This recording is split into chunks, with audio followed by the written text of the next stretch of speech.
Sa wakas, bumigay na rin si Kong, Martin Romualdez at formal na nagbitiw bilang speaker ng Kamara.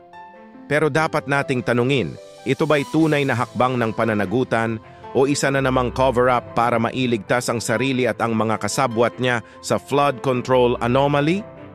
Malinaw na ang pagbibitiw niya ay hindi para sa bayan, kundi para bawasan ang bigat ng batikos na patuloy na dumadagundong laban sa Kongreso. Kung tutuusin, matagal nang lumulutang ang pangalan ni Romualdez sa mga alegasyon ng katiwalian. Siya mismo ang nakaupo bilang speaker nang aprubahan ang 2025 national budget na tinaguriang pinaka-korap sa kasaysayan ng Pilipinas.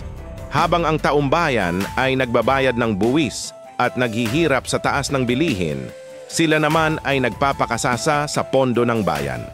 Kaya't hindi katakatakang dumarami na ang nagpoprotesta sa labas ng batasan, mula sa mga dating general, pulis, hanggang sa mga ordinaryong mamamayan na sawa na sa panloloko. Hindi rin lingid sa lahat ang mga ulat tungkol sa magarbong pamumuhay ni Romualdez at ng kaalyado niyang si Kong, Zaldico. Sa gitna ng kahirapan ng taumbayan, sila raw ay namimili ng ari-arian at nagpapayaman gamit ang pondo ng flood control.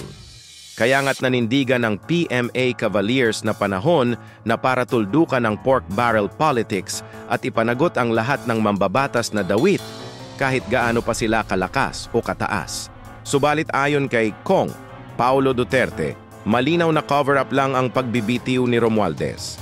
At totoo ito, kasi bakit biglang si Rector Faustino Bogiedi ang ipinalit, isang malapit sa pamilya Albano, at pinili mismo ni Sandro Marcos, anak ng Pangulo? Kung iisa pa rin ang grupo na nasa likod ng lahat ng ito, paano magkakaroon ng tunay na pagbabago? Palit lang ng mukha, pero bulok pa rin ang sistema.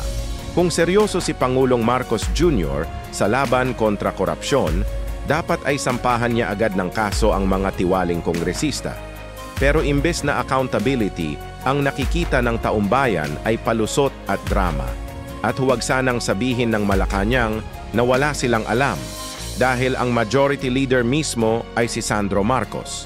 Kung hindi batid ng Pangulo ang nangyayari, ibig sabihin ay bulag siya. Kung alam niya, ibig sabihin ay kasabwat siya. Tama si Kong, Paulo Duterte. Tigilan na ang panloloko. Hindi matatapos ang korupsyon sa iyakan, press release at palit liderato. Ang kailangan ay totoong paglilinis ng hanay, pagbubunyag ng lahat ng ghost projects at pagbabalik ng bilyon-bilyong perang ninakaw sa kaban ng bayan. Dito lamang manunumbalik ang tiwala ng taumbayan.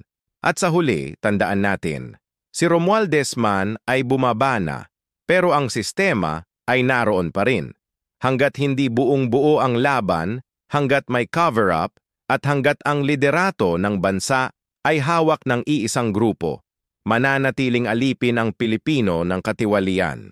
Kaya't panahon na para muling ipaglaban ang pamahalaang tapat at makatao, isang laban na matagal nang sinimulan ng mga Duterte para sa bayan.